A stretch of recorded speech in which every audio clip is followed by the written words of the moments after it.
and roll, selamat pagi, salam sejahtera, sehat-sehat semuanya ya. Aduh, pokoknya hari ini harus sehat, semangat, dan segar. Seperti laki-laki di samping saya. Betul sekali. Di studio aku kehadiran narasumber entrepreneur hits, namanya Antonius Putu. Kenapa gue manggil lu harus Putu? Karena di sini nama Putu lebih sedikit. Jadi lu pilih Ya. panggil Putu. Ya, kan kalau gue panggil lu di Bali, panggilnya Anthony. takut kebalik Iya. kebanyakan orang ya. Iya. Selamat datang di studio Terima Ibu kasih. Cantik Rock and Roll. Ini segmen kita Entrepreneur Rock. Tahu artinya nggak? Entrepreneur tuh kan Pengusaha. rock Rock itu nggak pakai rock. Dia yang tahu. Memang ini entrepreneur itu ini konten yang berisikan sharing-sharing strategi untuk anak-anak sekarang mau jadi pengusaha kayak lo dan mereka tetap rock and roll. Tetap rock and roll ya. kayak Berarti jiwanya ya. Jiwa rock and kita ya. Jangan tanya umur gua. Iya. Jauh ya ke sini. Lumayan. Tinggi banget loh dia dari warga Bekasoy. Apa kabar warga Bekasoy? Halo, Ini planet. nih keren banget nih warga Bekasoy. Ada yang sesukses Putu. Oke, kita lanjut mau ngebahas apa aja sih usaha yang dikerjain sama Putu, usahanya, podcastnya, backgroundnya, struggle-nya. Pokoknya cerita serunya. Mari kita lihat dulu yang rock and roll berikut ini. Cus. Gimana sih cara SEO itu bekerja? Nah, karena SEO itu bekerja dengan mesin pencari. Halo Besti, gue Putus. Nah, untuk tips and trick kalian yang mau jadi SEO dan ASO spesialis, Siapa tahu ada yang belum kenal atau yang mungkin udah pernah kenal atau udah tahu sebelumnya, salam kenal semuanya. Gue kepo yang pertama. Kalau ada narasumber nih, entrepreneur yang gue tanya pertama adalah, lu lulus kuliah nggak? lulus dong. Wih, hebat. Lulus ya? Lulus. S1, S1, S2 lulus. S2 juga? S2 juga. Oh my God, keren loh. Selamat dulu dong. Terima kasih. Gue suka sama anak muda yang sama kuliah, sekolah itu utama. S1-nya apa? S1 Teknik Informatika. S2-nya? S2 Sistem Informasi Bisnis. Nggak nyambung ya? Ya, disambung-sambungin lah. Sambung-sambungin ya, luar biasa. Kenapa lu milih jurusan itu sampai S1 dan S2-nya Bisnis Informatika tadi? S1 tuh karena dulu tuh 2000, gue tuh 2010 ya. Nggak usah nanya umur. Ya, 2010 lah nggak usah. start kuliahnya. Pokoknya lu masih muda, gue udah tua aja. 2010 tuh bisa dibilang mulai peralihan teknologi berubah. Yes. Terus dulu pengen ngambil psikologi. Awalnya. Pengen ngambil psikologi karena mau belajar mengerti orang, baca orang. Widih, itu jurusannya paling susah dan mahal ya. Betul. Terus Karena dulu mungkin mikirnya kayak orang tua sih, lebih ke orang tua. Ya. Wah, jangan jadi psikolog, gitu, masuk psikologi. Karena sekarang tuh teknologi, mending ke teknologi aja. Apa nih jurusan yang relate? Akhirnya masuk teknik informatika. ya ampun, tuh poin pertama dia nurut sama orang tua. Lu nurut sama orang tua ya? Nurut karena anak satu-satunya. Oh, dia anak satu-satunya. Ya Allah, kamu lah satu-satunya. Terus kalau yang S2 itu sebenarnya barrier dari kalau orang nanya kapan nikah? Nanti nunggu lulus. Jadi nggak ada niatan sebenarnya karena kayaknya kita harus berpendidikan tinggi, tidak. Barrier. Supaya kalau ditanya orang biar nanti ada. Ya. Tapi dari S1 langsung S2 atau ada Enggak. jeda dulu? Jadi 2010 lulus 4 tahun 2014, terus start lagi 2018, telat lulusnya 2022, 2021. Ya ampun. Lama. Gue 20 tahun baru lanjut S2. Hah? Setelah 20 tahun. Karena berkarir dulu ya. Iya, keenakan lihat cuan. Nah, Bener sih. kayaknya, tapi kembali lah mau ngikutin Putih atau ikutin Ibu rock and roll ya sama aja, intinya kita fokus lah ya, mau lanjutin ke kuliah. Jadi jurusan yang tepat kah menurut lo?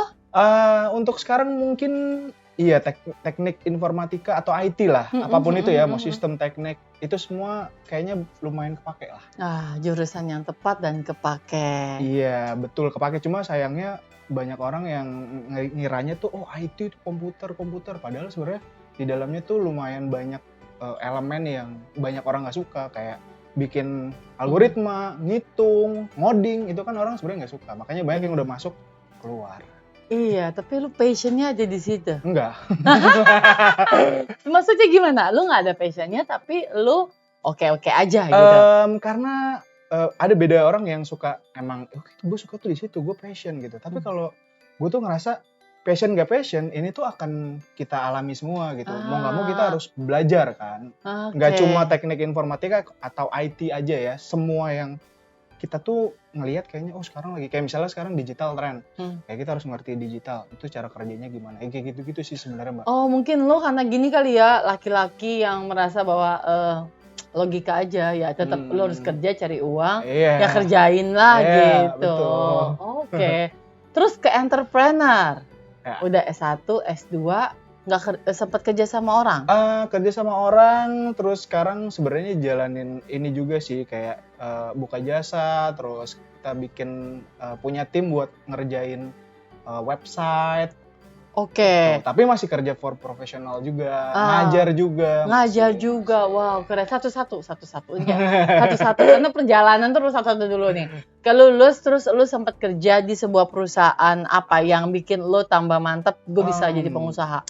Enggak, sebenarnya apa ya, bisa dibilang tuh gue start tuh dari media, Mbak. Jadi gue tuh lama di media, kurang lebih 7 Media. tahun 8 tahun ya. Wow, lama Media dong. online, iya. Oh, jadi ternyata Putu memulai karirnya justru di media. Betul, di Sama media kayak sama gua, kita ya, sama-sama media ya. Media. Cuma bukan wartawan. Maaf, saya wartawan production. Lu lebih ke mana? Dulu tuh ngurusin iklan di sebuah website. Jadi kan dulu backgroundnya IT. Oke. Sebenarnya sempat berubah juga karena IT itu kan banyak ya sebenarnya secara role. Dulu tuh lulus ngerjain atau jadi Android developer, mobile developer. Mobile developer. 2010 itu awal-awal Android keluar. Masuk, ya gue inget Samsung banget tuh ngeluarin BB. BB Itu yang dan paling hits ya. BB. Nah, terus setelah itu akhirnya pivot lagi ke database. Dulu ngedesain database arsitek lah. Oke. Gitu. Terus akhirnya nyemplungnya justru di advertising. Advertising itu sebenarnya part of marketing support lah. Kayak kalau media online tahu kan banyak iklan ya. Tahu. Nah, dulu tuh ngerjain website buat testing iklan yang mantep, yang aneh-aneh gitulah di website.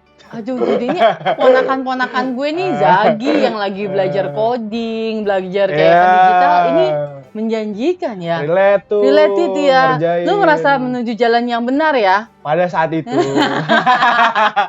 Kayak maksudnya saat itu. ilmu gue kepake. Kan kalau kita lulus kuliah S1, S2, ketemu dosen tanya, kerja di mana? Nyambung nggak sama iya. kampusnya, Betul. jurusannya? Nyambung Pak, bangga ya kan? Iya. Nggak nyambung Pak, lah kenapa ya kan? Iya. Merasa nggak bisa, nggak diterima, atau memang nggak dapat pekerjaannya Betul. Wow, nice ya, lu bisa mengembangkan, bisa dapat ilmu baru juga, bisa banyak dapat pengalaman di media. Betul.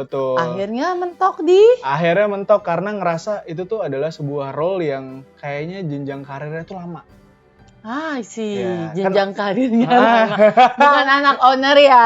Kita kan tahu nih, kita Iya. kerja sama orang, kita kerja di sebuah perusahaan, maka kita akan masuk sebuah struktural ya Iya, kan. Kita tahu sistem. tim-timnya, kita punya atasan siapa, atasnya Iya. lagi siapa. Dan ngelihatnya tuh kayak untuk berada di tahap selanjutnya itu tuh prosesnya lumayan lama. Iya, mungkin kalau gue bisa kasih itu ya pendapat, kayak cuma karena mungkin bisa lama, atau mungkin juga karena kalau hoki lo bisa naik. Hoki, ya benar. Hoki tuh ngaruh juga. Ngaruh Hoki juga. tuh ngaruh. Kalau lo udah bagus, lama lo nggak hoki juga, nggak naik-naik Iya, juga. ya udah emang udah nasibnya di situ. Itu ya. Gue setuju tuh. Comfort zone itu serem ya, gitu. Lumayan. Terus Akhirnya tuh kayak ngerasa, oke, kayaknya harus pindah nih, apa nih. Nah pada saat itu tuh belum bener-bener mulai ngerjain sesuatu atau coba nawarin jasa dan sebagainya gitu. Terus akhirnya pindah ke bagian lain gitu, di digital marketing juga gitu. Akhirnya apa ya yang paling relate sama background. Nah pada saat itu ada digital marketing tuh punya salah satu teknik namanya search engine optimization gitu, SEO. Itu tuh gimana caranya supaya kita dapetin ranking website di search engine. Ya Google, ya kayak gitu-gitu lah. Ya, itu lu kerjain itu. Ngerjain itu, dan pada saat itu kan kita ngomongin SEO tuh pasti kaitannya sama website. Website tuh pasti teknologi kan. Kita harus bikin websitenya, kita harus bikin frameworknya, programming language-nya. Nah itu tuh IT banget. Jadi sebenarnya marketing tapi masih IT. Gitu. Nah akhirnya coba ngerjain itu, develop website dan sebagainya. Akhirnya masuk gitu. Dan kalau ngomongin karir, akhirnya pindah tuh, pivot tuh karirnya jadi search engine optimization Oke. gitu. Akhirnya coba bikin dan sampai sekarang sebenarnya masih ngerjain hal itu sih gitu. Nah, gue keponya gini dulu. Lu udah kerja enak ya kan? Ya. Lama, bokap nyokap pasti juga bangga dong. Amin. Amin, lu udah wah gitu. Tiba-tiba udah deh, gue jadi pengusaha aja, which is sorry ya, usaha kayak gitu kan mesti cari klien. Oh betul. Billingnya ya kan. Lancar. Ya talking about numbers ya, Iya, berapa iya. gitu. Apa yang membuat lo merasa bahwa udah gue bisa kok gitu. Bokap, nyokap, maaf pa, santuy. Pokoknya gue Ya, bisa. Toh gue ya. belum punya istri gitu. Iya benar. Enggaknya gimana? Benar. Ya sebenarnya kan karena bokap nyokap gue tuh pendidikannya rendah gitu, gue bilang gitu ya. Dan mereka tuh bangga karena gue bisa ada di posisi sekarang. Iya, gue juga bangga sih sebagai temen lo. Nah, terus belum nikah benar. Ada Ya. faktor itu juga. Jadi lebih sacet-sacet. Nah, karena belum nikah, sacet-sacet, kita tuh harus ngeluarin apa yang kayak kita ada di pikiran kita gitu. Wah, mau ngapain kesini, mau ngapain gini. Nikmatin aja, jalanin aja gitu. Hajar terus selagi masih muda dan masih kuat kan. Iya. Makanya pada saat itu ketika karir profesional udah mulai jalan, udah mulai naik, gerak, otomatis kan kita harus bikin hal lain juga kan. Berani ya. Berani gitu, apapun itu resikonya gitu. Tentunya itu harus dipertimbangkan ya, bukan asal ngasal gitu aja gitu. Ya. Semuanya harus dihitung. Jangan asal berhenti itu sebulan kemudian duit habis bingung. Iya, Aduh. bingung. Banyak kasus kayak gitu. Tanya kan? Banyak. Tuh. Jadi kalau kalian mau keluar dari comfort zone nih dari Putu, sarannya harus tetap perhitungan juga. Betul. Ngitung. Save-nya berapa bulan kalau menurut lo? Buat biaya hidup lo sendiri deh gitu. Normalnya sih biasanya kalau emang pengen keluar kayak oke, gue move on deh, pindah nih. Itu aman di 6 bulan sih. 6 bulan. Gue juga kalau mau mulai bisnis 6 bulan. Iya, 6 bulan kan. 6 bulan biar aman dulu. Susah juga kalau pengen cepet-cepet kan. Iya. Kita nggak bisa baca kondisi, Iya. apalagi usaha, apalagi baru mulai. Baru mulai, kecuali lu punya backingan. Tuyul. Ya, kalau itu dah. Kok gue mistik lo bukan ya? Beda kita. Oke. Siap. Nah, gue udah ngomongin jadi pengusaha tuh hawanya udah panas. Membara. Membara. Kita minum dulu deh ya. Boleh, Wah, boleh, ini boleh, dia boleh. nih. Ini kita di kamar kopi, di kamar ruang. Nah, ini yang dipesan sama Putu namanya Get High. Oh, Diaduk, dikocok dulu, Kak. harus dikocok dulu ya? Iya. Oke. Kalau aku pastinya yang udah kenal aku Rockstar. Itu apa kalau itu? Kopi hitam. Kopi hitam. Gue orangnya Wah. BW banget. Wow. Gue tuh orangnya saklek banget monogram. Hitam atau putih. Oh iya. Mau atau Oh, enggak. pantesan dari atas sampai bawah itu. Gue gak ada konsep abu-abu. Untung apa rugi? Hitam-hitam putih-putih ya. Enggak ya. Coba. Wah. Nah, nih. Tuh, kita minum.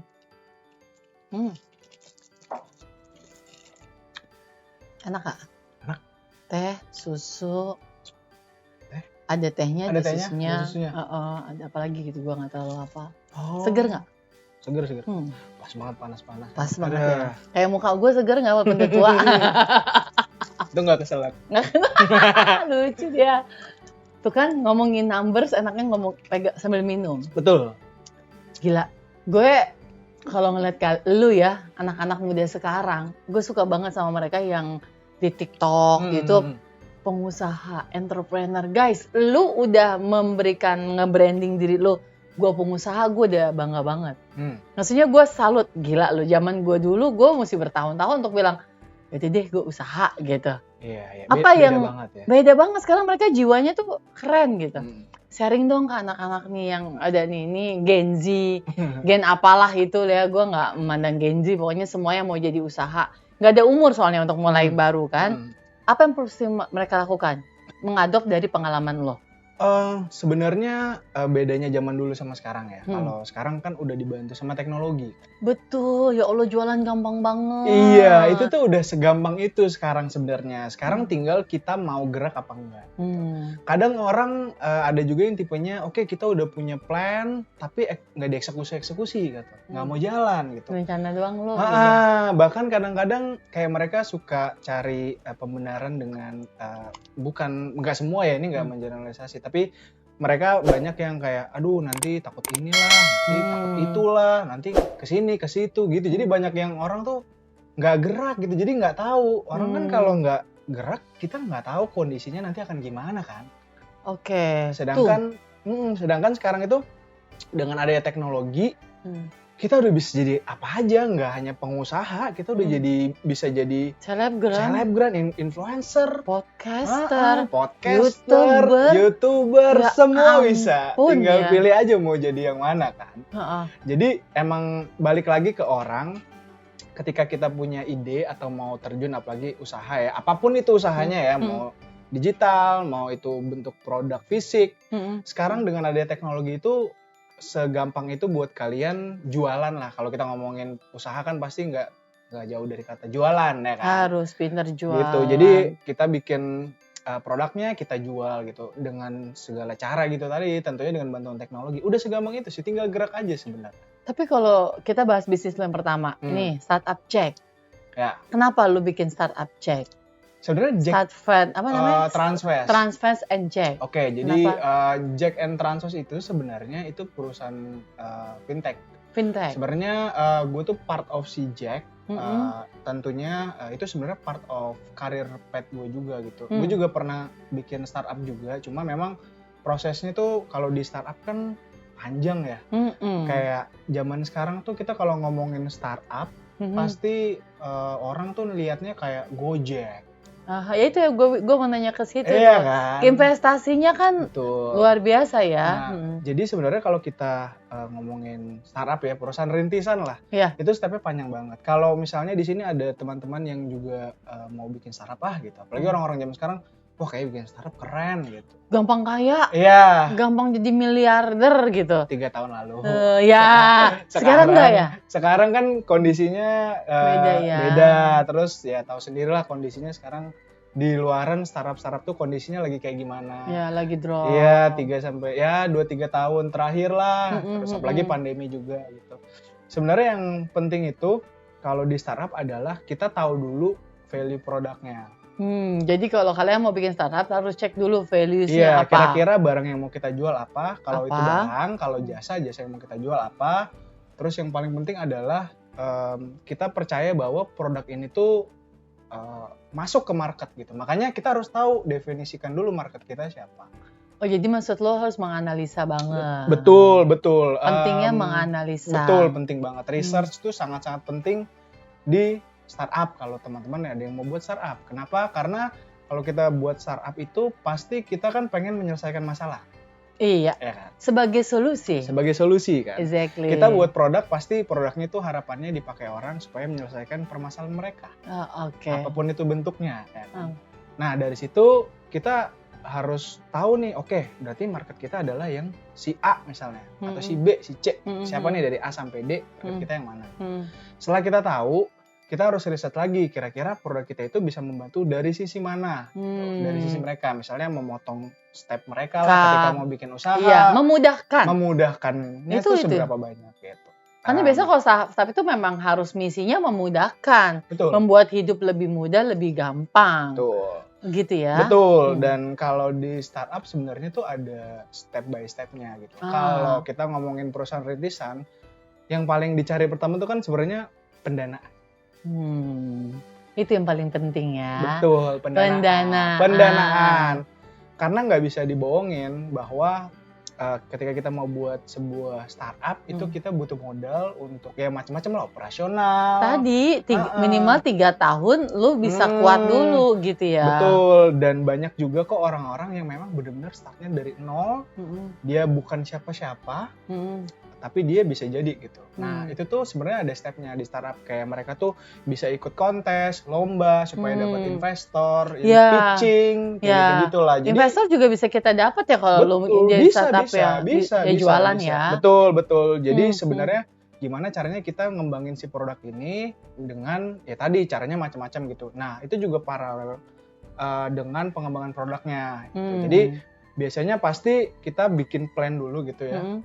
Plannya kita mau ngapain? Step 1, step 2, step 3, step 4. Biasanya kita bikin pitch deck-nya baru kita present ke investor biasanya. Iya. Nah, caranya kita ke investor gimana? Kalau kita nggak punya Wih. koneksi, emang bisa? Iya. Jawabannya bisa aja. Bisa. Banyak kok perusahaan besar atau mungkin sekarang Agency. trennya ya atau inkubator lah.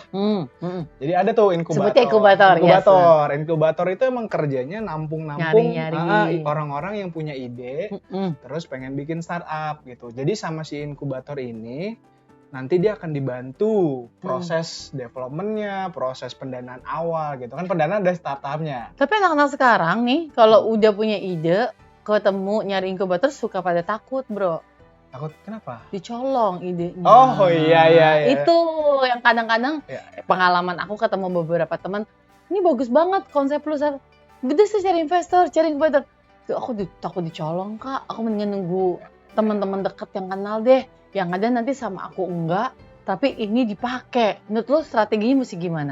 Sebenarnya itu normal ya, sama kayak ketika kita mau Sama seperti anak IO.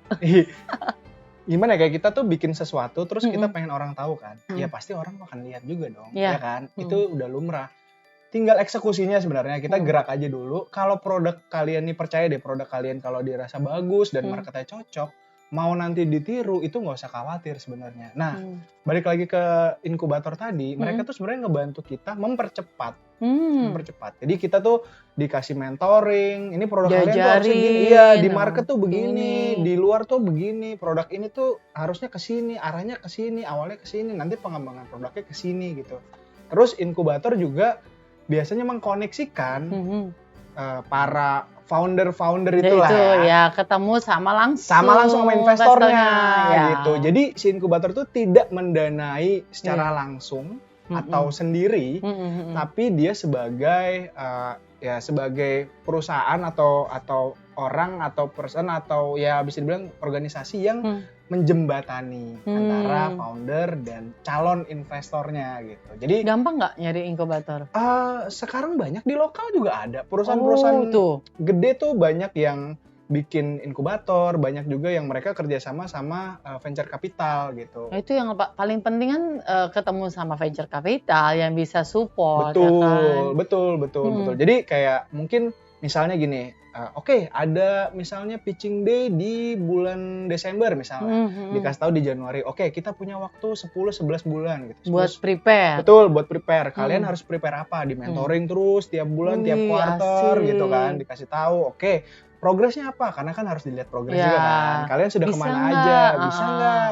Ini profitable nggak? Iya, berkembang nggak? Betul. Nanti setelah sudah mendekati, udah dipersiapkan semua, nanti akan dicek sama si inkubatornya, biasanya gitu ya. Terus baru, oke, siap untuk pitching day, oke, siap, jalan. Jadi nanti mungkin kayak bisa dibilang kayak ada 10 venture capital misalnya. Nanti dia mau cari yang seperti apa. Nah, venture capital itu biasanya sudah nginvest di banyak startup gitu. Nanti dia akan lihat kira-kira startup mana yang gue belum punya nih. Yang dia butuhkan. Gue butuh. Dan ini masa depannya cerah. Profitable. Dan kalian hoki juga. Gitu. Ya, itu penting juga sih, hoki. Iya. Itu penting banget. Tapi kalau udah riset berdasarkan kebutuhan, terus kalian udah menjalankan tadi yang dikasih tahu Putu prosesnya, dan adalah problem solving, dan memang cuan, pasti gampang ya. Iya, sebenarnya kalau udah nyemplung sih pasti kalian akan tahu lah. Akan tahu di lapangan seperti apa. Pertanyaan gua, startup lu menguntungkan nggak? Sudah cuan belum? Sebenarnya kalau kita ngomongin itu, ada yang bilang prosesnya tuh nggak bisa 2-3 tahun untung sih. Berapa tahun lu bisa confidence atau bilang gue akan cuan di tahun segini gitu? Kita ngomongin in average aja ya. In average tuh biasanya mungkin profit di 3-5 tahun. Nggak bisa bohong sih. Iya. Kita kan harus ada hitung-hitungan ya. Ada kita punya cost tuh di mana aja, kita keluarin di mana aja. Terus untuk cost produk, cost operasional, cost marketing berapa. Gitu. Nanti kita hitung semua, kalkulasiin, baru kita bisa hitung tuh kita profitable atau tidak gitu di mata investor gitu. Nah itu tuh, kalian yang lagi usaha, apalagi startup seperti Putu tadi, nggak bisa cepet langsung mau bisa kaya ya. Wah, iya benar. Nggak bisa ya. Nggak bisa. Itu proses ya gitu. Tadi dia sampaikan average-nya 3-5 tahun. Iya, iya. Itu pun kalau lu konsisten. Itu harus konsisten, benar. Iya kan, Benar, konsisten benar. dan lu bisa tajir, nggak kayak lu jualan cendol terus lu viral, sebulan lu viral. Cuan, nggak enak lagi makanannya, drop. Nah, ya. iya benar. Beda ya kalau startup mesti konsisten, Beda. pengembangan Ya segala macam. kalau mau instan ya sebenarnya jualan bakso aja, hitung cepet nih, gampang nih, modal berapa, hitung Iya. berapa, buka cabang, itu lebih cepat sebenarnya. Iya, ketimbang lebih kita ngomongin cepat. Startup, wih gila. Tapi gimana gimana caranya? Ya kita ngomongin mental, ngomongin pengusaha. Wah, gue udah menjelang 3 tahun nih. Kok belum kelihatan ya gitu. Ya. Aduh, kayaknya gue drop. Baru 1 tahun. Duh, kok gue udah gimana ya? Gue bilang nih. Sedangkan sebelah gue, temen gue kerja di perusahaan global, udah ganti Mercy nih ya. Yang sebelah temen gue udah ganti BMW nih. Ya. Gimana memaintain mental? Ya, Kalau ngomongin pengusaha yang pertama mental juga nih, Iya, penting. jelas. Itu gimana? Sebelum situ itu tadi problem sih, ngeliatin kiri kanan, mikir itu jadi insecure sendiri. Sebenarnya nggak usah ngeliat gitu. Nggak usah fokus ya? aja sama diri sendiri. Tuh, gue suka banget Fokus sama aja pengusaha. diri sendiri. Gak usah kepo sama rezeki orang, gitu gak? Iya. Maksud lu betul. gitu gak? Nggak usah kepo, kalau emang dia lebih baik dari kita, oh ya udah bagus. Bagus. Iya, kita juga support gitu. Ikut senang aja. Gitu. Jangan jadi insecure. Jangan insecure. Tapi bagaimana menguatkan diri lu bahwa we are do the right things in the right place in the right time. Gimana menguatkan itu? Maksud gue sebagai jiwa pengusaha. Sebenarnya gini sih, kalau kita mau ngomongin itu kan semua berjalan nggak instan ya. Yes. Ada tahap-tahapnya. Ya. Paling gampang tuh kita bagi jadi hal-hal kecil. Pencapaian kecil tuh kita kumpulin satu persatu, harian, mingguan, bulanan, quarter, semester, 1 tahun. Kira-kira kita udah nyampe mana nih? Kita hitung. Sebagai milestone lo. Iya, betul. lo. Betul, gitu kan. Rata-rata kalau usaha pasti kita kan ngelihat nih pergerakan kita. Apa yang sudah kita lakukan, apa yang kurang, apa yang nggak bisa gitu. Terus yang nggak bisa ini kenapa? Gitu. Apakah kita bisa perbaiki lalu kita lakukan di next step-nya? Gitu. Cakep, tos dulu bro. Oke, siap. Di mana-mana rumput tetangga lebih hijau ya betul. Jadi karena kalau kita balik lagi mental, bisa dibilang ya kita harus kuatin diri sendiri, terus perbanyak, kalau balik lagi ke startup tadi ya, kan ada step by step-nya. Kalau dirasa kayak nggak cuan, nggak menguntungkan, 3 tahun, 4 tahun, sebenarnya itu harus dievaluasi gitu. Ya, ada yang salah nih. Makanya banyak startup yang akhirnya dia pivot. Maksudnya bisnisnya tuh berubah. Misalnya kuliner jadi tukang bangunan gitu. Nggak terlalu jauh sih. Jauh banget ya, sih. Misalnya kuliner jadi supermarket. Ya, misalnya gitu. Kayak gitu. Ya, misalnya gitu. Jadi kuliner jadi fresh market. Nah, betul. Kayak gitu. Gue ada temen gue tuh kayak gitu. Pivot kan. Pivot, Jadi kayak kita coba switch. mana yang menguntungkan. Tentunya nggak langsung berpindah gitu ya. Tapi kan ada tahap-tahapnya. Coba kita pelan-pelan ubah. Jadi itu tuh semua dievaluasi. Banyak juga startup yang pivotnya lebih dari 5-6 kali gitu. Ada aja pasti. Tuh, gue baru tahu. Kalau ketemu Putu gue nggak tahu. Ada nggak paling Ada. dalam jangka waktu? Ya, Let's say, nggak nyampe 5 tahun tahun. bahkan. Kayak mereka mungkin ngelihat, oke 1 tahun nggak gerak ya. Coba Gak kita pivot. apa-apa lah, orang kita aja mau nikah ganti pacar 25 kali. Betul. Itu pengalaman? Enggak. Kirain pengalaman. Saya tipenya. Saya kan mau comblang. Kita mau comblangin orang. Iya ya, jadi poinnya yang aku bisa highlight dari Putu, kalau kamu mau startup, pertama memang harus konsisten, ya kan? Betul. Harus menjalankan hal yang benar. Tadi dapat inkubator yang cocok, diajarkan, belajar, terus ketemu juga sama tadi ya mau ngasih modal. Betul. Apa sebutnya? Venture capital. Venture capital. Udah gitu dilihat konsisten berkembang nggak. Nah kalau masalah cuan akan berjalan dengan sendirinya. Betul. Kok ngomongin cuan tuh bahagia loh. Karena kalau kita usaha gitu ya, wah semangat, terus ada cuannya. Terima kasih ya Allah, berarti kita benar, ya kan? Kalau udah 5 tahun gak ada cuan, ada yang salah lah. Iya betul, itu harus dievaluasi. Kayaknya itu nggak cuma di bidang usaha sih. Kayak kalian pacaran 8 tahun, evaluasi lah. Udah mulai nakal nih. Nah, kita lanjut nih hal-hal yang nakal nih.